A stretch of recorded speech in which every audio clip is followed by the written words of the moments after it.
بسم اللہ الرحمن الرحیم والعصر ان الانسان لفی خسر الا الذین آمنوا وعملوا الصالحات وتواصوا بالحق وتواصوا بالصبر صدق اللہ العظیم۔ پہلی آیت کا جو لفظ ہے والعصر، اسی سے سورت کا نام العصر ہے۔ اس کا ربط پہلی سورتوں سے جو ہے وہ بڑا عجیب ہے۔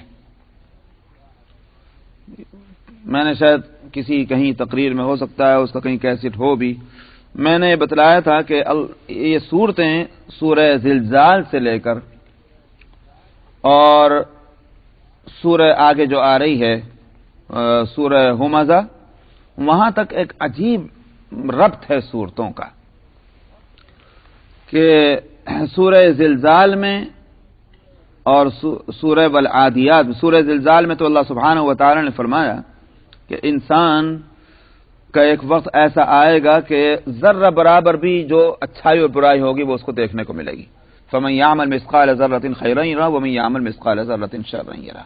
یہ زمین اپنی ساری چیزوں کو اگل کر کے باہر لا کر رکھ دے گی، تم نے جو کچھ زمین کے اوپر کیا وہ سب آنکھوں کے سامنے آ جائے گا۔ وہ تو اس صورت میں بتلایا گیا۔ سورہ العادیات میں یاد ہوگا کہ گھوڑے کی قسمیں کھائی گئی تھیں اور خاص اس کی حالتوں کی، اور بتلایا گیا کہ تم جانور سے بھی بدتر ہے انسان، کم سے کم ایک گھوڑا جو ہے اپنے آپ کو خطروں میں اس لیے ڈالتا ہے کہ مالک اس کا جو اس کو گھاس اور پانی دے رہا ہے وہ اس کے اشاروں پر اپنی جان قربان کرنے تیار ہے، لیکن انسان کی حالت یہ ہے کہ جس پر بے شمار نعمتیں اس کے مالک کی ہیں وہ اس کا ناشکرہ ہے۔ یہ سورہ العادیات میں فرمایا۔ پھر القاریہ میں پھر اس مضمون کو دہرایا گیا جو سورہ زلزال میں ہے کہ یہ اچھائی اور برائی اسی طرح دنیا میں ختم ہو جائے، ایسا نہیں ہوگا۔ اگر اعمال جہاں تولے جائیں گے، جہاں ان کو ناپا جائے گا، اچھے اعمال ہیں تو اس کی جزا دوسری ہوگی، برے اعمال ہیں تو اس کی سزا اس کے مناسب ہوگی۔ یہ دنیا میں ختم ہونے والی چیز نہیں ہے۔ یہ سورہ القاریہ میں فرمایا تھا۔ الہاکم التکاثر میں ابھی آپ سن چکے ہیں، انسان کی غفلت کی نشاندہی کی گئی ہے، کتنا غفلت میں پڑا ہوا ہے انسان۔ یہاں سورہ العصر میں اس کا ایک علاج بتایا گیا ہے۔ ان ساری بیماریوں سے، غفلتوں سے، بے فکری سے انسان اگر بچنا چاہتا ہے تو اس کی صورت کیا ہے، اور اگر نہیں بچے گا تو پھر اس انسان سے بڑھ کر کوئی نقصان میں اس دنیا کے اندر نہیں ہے۔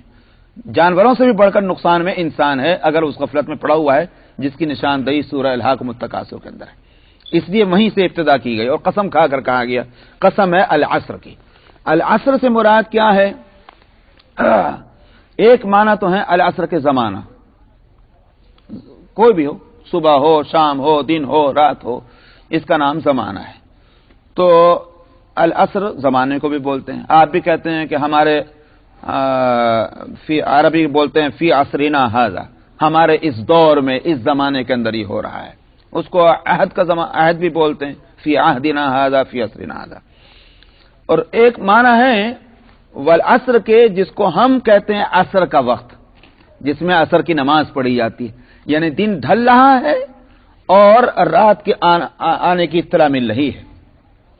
یہ دونوں معنی مراد لیے گئے ہیں۔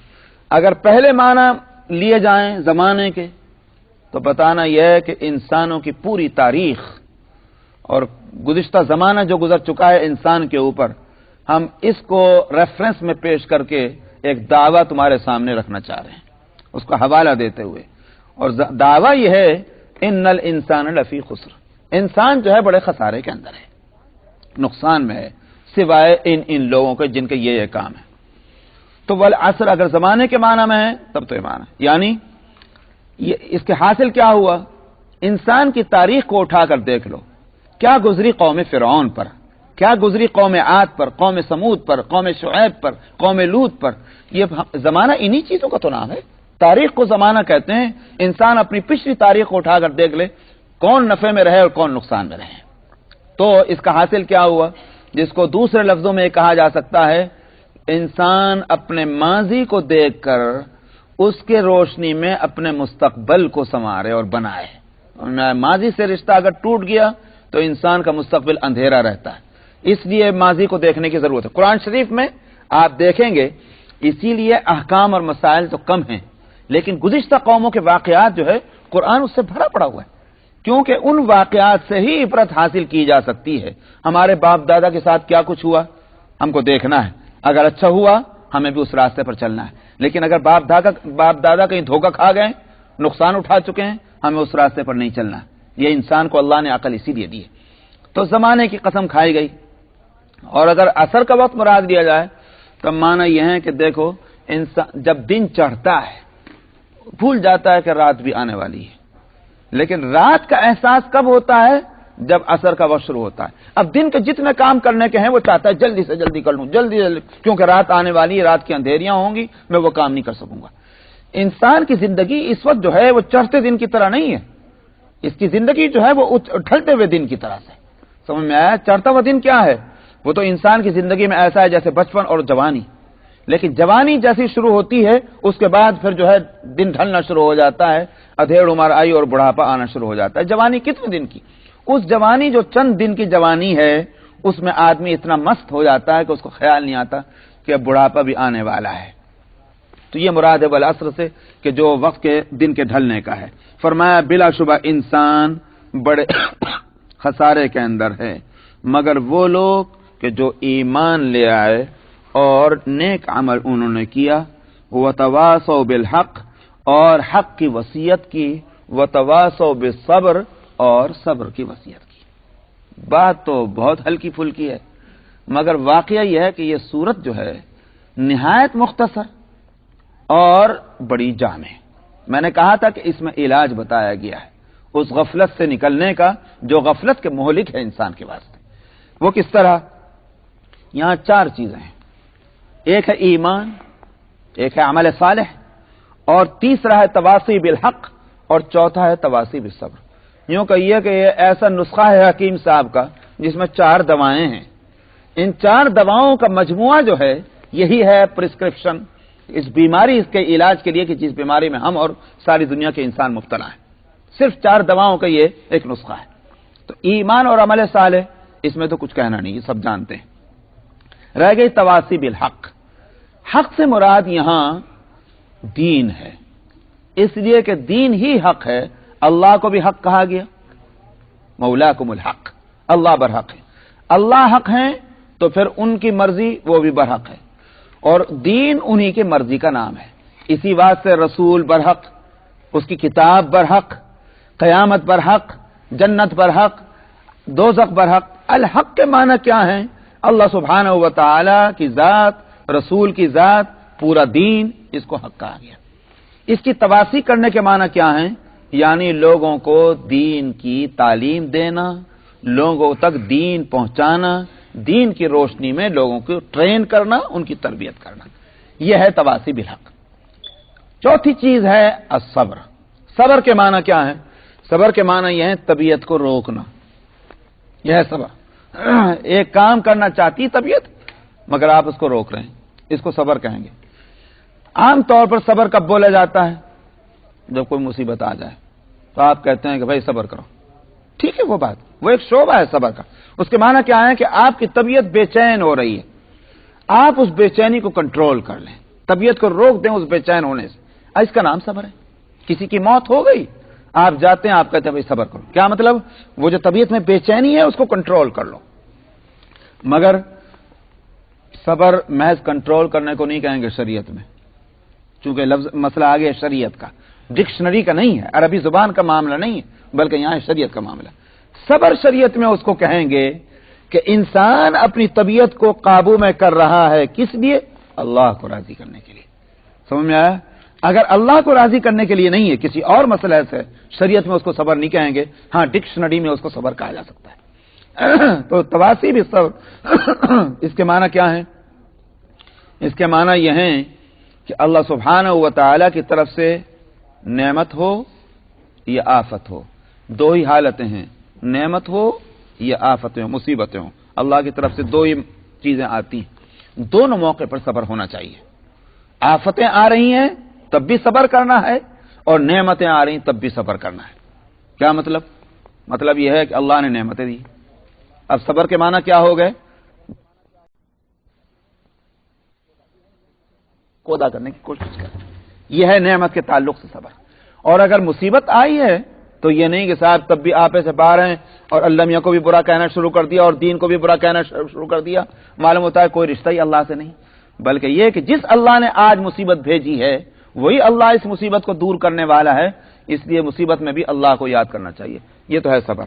مگر ایک اور تیسری قسم ہے صبر کی، وہ ہے طاعتوں پر صبر کرنا، اللہ کی اطاعت اور فرمانبرداری میں صبر کرنا، مسائل شریعت پر عمل کرنے میں صبر کرنا۔ مثلا ایک مثال میں دیتا ہوں، صاحب عبادات کے اندر صبر تو یہ ہے، رمضان آیا روزے رکھنے ہیں، اب اللہ کا حکم تو ہے روزہ رکھو، طبیعت کیا کہہ رہی؟ نہیں میاں وقت پہ کھانا کھانا چاہیے، وقت پہ سونا چاہیے، کہاں کے مولویوں کی بات سنی؟ یہ صبر کرنا جو ہے کہ انسان بھوک پیاس کی تکلیف کو برداشت کر رہا ہے، سونے کے وقت میں تراویح کے وقت میں آ کر تراویح پڑھنے کے لیے کھڑا ہو جاتا ہے، صبر کرنا پڑ رہا ہے، اس کو اپنی طبیعت کو کنٹرول کرنا پڑ رہا ہے اللہ کے لیے، یہ طاعت پر صبر ہے۔ یہ اسی طرح سے حرام مال تو بہت ہے، چاہے آپ خزانے اور تجوریاں بھر لیں، لیکن اگر آپ حرام مال پہ لات ماریں اور حلال اگرچہ تھوڑا ہی اسی پر قناعت کر لیں، یہ اس کا نام صبر ہوگا۔ تو صبر کا لفظ یہاں لائے ہیں عام، اس کے معنی یہ ہے کہ سارے جتنی بھی شعبے ہیں جہاں جہاں صبر کرنا ہے ان سب پہ صبر کرے اور دوسروں کو بھی صبر کی تلقین کرے۔ یہ ہے 4 چیزیں۔ اچھا صاحب اور بھی میں بتلاؤں، حضرات علماء محققین یہ کہتے ہیں کہ دین پر عمل کرنے میں 2 چیزیں ہیں جو رکاوٹ بنتی ہیں دین پر عمل کرنے میں۔ ایک تو ہیں شہوات، خواہشات کہہ لیجئے اس کو، کہ صاحب میرا تو دل کھانے کو چاہ رہا ہے اور شریعت روک رہی، تو یہ جو ہے شہوات ہیں انسان کو جو دین پر عمل کرنے میں روک رہی۔ دوسری چیزیں ہیں شبہات، کہ کوئی مسئلہ شریعت کا ہے مگر طبیعت کو اطمینان ہی نہیں، طبیعت جو ہے اس میں غیر مطمئن ہے، طبیعت کو جب اطمینان حاصل ہو جائے گا تو دین کے راستے پر چل پڑے گا۔ طبیعت کو اطمینان نہیں اس لیے نہیں چل رہی، اس لیے کہ شیطان مختلف قسم کے شکوک اور شبہات پیدا کرتا رہتا ہے۔ ہمیں اور آپ کو واسطہ پڑتا ہے ان باتوں سے۔ تو تواصی بالحق میں تو یہ کہا گیا کہ دین اور دین کا علم لوگوں تک پہنچاؤ تاکہ شبہات دور ہو جائیں، جو علماء کا کام ہے۔ اور تواصی بالصبر میں کہا گیا کہ شہوتوں پر قابو پانے کی تلقین کرتے رہو، جو ہر آدمی کا کام ہے۔ سمجھ میں آیا؟ تو یہ 2 طرح کی تبلیغ ہیں، ایک تبلیغ ہے علم کی جس سے شبہات دور ہوں، ایک تبلیغ ہے تربیت اور ٹریننگ کی، جو مثلا جماعت تبلیغ کام کر رہی، وہ کیا ہے؟ وہ تواصی بالصبر ہے۔ اس کا مطلب کیا ہوا؟ ہمارے ساتھ آؤ، کچھ ٹائم ہمارے ساتھ گزارو تاکہ نمازوں کی پابندی ہو جائے، روزے کی پابندی ہو جائے، تلاوت قرآن کی پابندی ہو جائے، نوافل کی پابندی ہو، یہی مقاصد ہیں ان کے مثلا۔ اب یہ تواصی بالصبر ہوگا، اس کا یہ تواصی بالحق نہیں ہے۔ تواصی بالحق جو ہے وہ علماء مدارس قائم کر رہے ہیں، سمجھ میں آیا؟ ان کی درسگاہیں ہیں، اس میں وہ پڑھا رہے ہیں علوم، تو یہ تواصی بالصبر ہے، کتابیں لکھ رہے ہیں۔ تو دو طرح کی چیزیں ہیں، دونوں کام ضروری ہیں، ایک تو شبہات کا دور ہونا اور دوسرے شہوات پر قابو پانا۔ تو تواصی بالحق سے علوم کی اشاعت کی طرف اشارہ ہے اور تواصی بالصبر سے اخلاق اور کردار اور فکر اور خیال کی تربیت کی طرف اشارہ ہے۔ یہ 2 کام ہونے چاہیے، مگر یہ 2 کام ایمان اور عمل صالح کے ساتھ ہونے چاہیے۔ یہ نہیں کہ دوسروں کی فکر اور اپنی غفلت، نہ اپنے پاس ایمان ہے نہ عمل صالح ہے اور دوسروں کی جناب تبلیغ اور تعلیم کی فکر میں لگے ہوئے ہیں، یہ نہیں۔ تو یوں کہیے کہ پہلی 2 چیزیں جو ہیں ایمان اور عمل صالح، وہ ہر ایک کے لیے ضروری ہیں، جو کام کرنے والا اس کے لیے بھی اور جس پر کام کیا جا رہا ہے اس پر بھی۔ اور تواصی بالحق اور تواصی بالصبر یہ کام کرنے والوں سے متعلق ہوئے کہ ایک علم کی اشاعت کریں اور لوگوں کی تربیت کریں۔ نبی کی ذات جو ہے وہ بڑی جامع ہوتی ہے، نبی یہ 4 کام خود کرتے ہیں، ایمان بھی ان کے پاس ہے، عمل صالح بھی ہے، تواصی بالحق بھی ہے، تواصی بالصبر بھی۔ پھر جن کو اللہ سبحانہ و تعالی یہ جامعیت عطا فرما دے نبی کی برکت سے، تو ان میں بھی یہ جامعیت، ورنہ پھر آگے چل کر کے یہی ہے کہ بھئی علماء نے مدرسے قائم کیے، صوفیاء نے بزرگوں نے خانقاہیں قائم کی، وہ تواصی بالصبر کر رہے ہیں، وہ تواصی بالحق کر رہے ہیں۔ تو آپ نے دیکھا کہ یہ صورت لفظ کے اعتبار سے تو بڑی مختصر ہے، لیکن واقعہ یہ ہے کہ پوری وہ جدوجہد اور کوشش دین کے لیے کہ جو 14 سال میں علماء نے، محدثین نے، فقہاء نے، صوفیاء نے، سب نے جو کچھ کی ہے وہ انہی 2 لفظوں کی تفسیر ہے، تواصی بالحق اور تواصی بالصبر۔ تو فرمایا کہ یہ ہے علاج، جنہوں نے یہ کام کیا وہ تو بے شک نقصان میں نہیں، ورنہ ساری دنیا کے انسان نقصان میں ہے، قسم کھا کر اس بات کو کہا گیا۔ یہ صورت اتنی مختصر ہے اور جامع ہے، اسی واسطے روایت میں آتا ہے کہ صحابہ رضی اللہ عنہ کا معاملہ یہ تھا کہ وہ جب ایک صحابی دوسرے سے ملاقات کیا کرتے تھے، وہ جب اپنی ملاقات کو ختم کرتے تو والعصر ان الانسان یہ صورت پڑھ کے اٹھا کرتے تھے. تو اس لیے نہیں کہ یہ بہت مختصر صورت ہے، چلو بھائی سیکنڈ بھر میں پڑھ لی، منٹ بھر میں پڑھ لی، چھٹی ہو گئی، بلکہ یہ کہ اس سے صورت کی اہمیت کا اندازہ بھی ہو سکتا، ورنہ تو انا اعطیناک الکوثر بھی تو پڑھ سکتے تھے، اس کو نہیں پڑھا، اس کو پڑھا کرتے تھے، اس لیے کہ معنی کے لحاظ سے، مضمون کے لحاظ سے یہ مختصر تو ہے مگر بڑی جامع صورت ہے.